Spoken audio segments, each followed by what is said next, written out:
میرے ایک دوست ہیں اور میرے ساتھی ہوتے ہیں، میری دوست بھی ہے منت عدنان.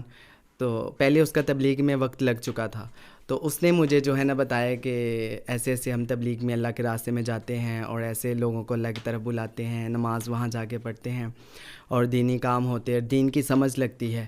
تو میں نے کہا اس نے مجھے کہا کہ آپ نے میرے ساتھ جانا ہے. میں نے کہا چلیں انشاءاللہ. پھر ایک دفعہ میرا عدنان کے پاس آنا ہوا، تو اس نے مجھے نہیں بتایا، انہوں نے مولانا خرم کو بلا لیا.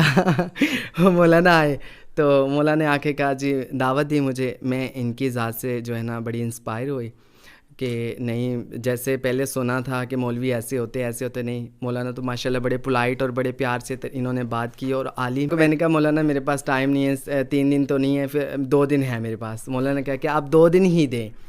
تو وہ 2 دن ہم نکل کے اللہ کے راستے میں یہاں جھاوریاں مولانا گئے تھے، جھاوریاں ہم گئے 2 دن کے لیے. تو آپ یقین کریں امیس بھائی، رات کو مجھے جب سے ہم گھر سے ہم نکلے تھے اس ٹائم سے لے کے اس رات تک، یہ جو مسجد میں ہم اللہ کے راستے میں نکلے ہیں، کئی سالوں کا جو سفر تھا نا، مجھے سکون کی نیند رات کو نہیں آئی تھی. اور اس رات مسجد میں مجھے اتنی سکون کی نیند آئی کہ جو بیڈوں پہ نرم بستروں پہ بھی نہیں آتی تھی، اے سی میں بھی نہیں آتی تھی. اس دن مسجد کی صفوں میں ہمیں جو ہے نا اتنی سکون کی نیند آئی. صبح میں نے امی کو جب فون کیا نا، تو میں نے کہا امی کیا حال ہے؟ امی کہہ رہی ہاں ٹھیک ہوں یہ وہ. تو میں نے کہا امی کہہ رہی کہ ٹھیک ہو؟ میں الحمدللہ امی ٹھیک ہوں.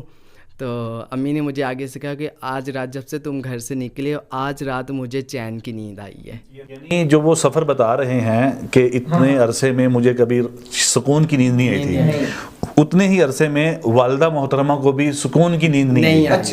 یعنی جب یہ پہلے دن نکلی ہیں، جب یہ پہلے دن نکلے ہیں اللہ کے راستے میں، اسی دن والدہ کو بھی چین اور سکون کی نیند آئی.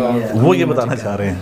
تو وہ پھر نا میں نے وہیں سے چلے کا نا میں نے پکا ارادہ کر لیا کہ اس دفعہ شعبان میں نے نا ہر صورت 40 دن اللہ کے راستے میں جانا ہی جانا ہے. اتنا مجھے سکون ملا، میں نے کہا یہ تو سکون تو یہاں پر ہے. اچھا، بے بنیاد بے مقصد ایک زندگی گزر رہی تھی، وہاں پر پتہ چلا ان 2 دنوں میں کہ نئی زندگی کا ایک دنیا میں آنے کا مقصد ہے ہمارا. یہ بے بنیاد یہ اللہ نے ایسے ہی کسی کو نہیں پیدا کیا، ایسے دنیا میں نہیں بھیجا. تو الحمدللہ بڑا فائدہ ہوا.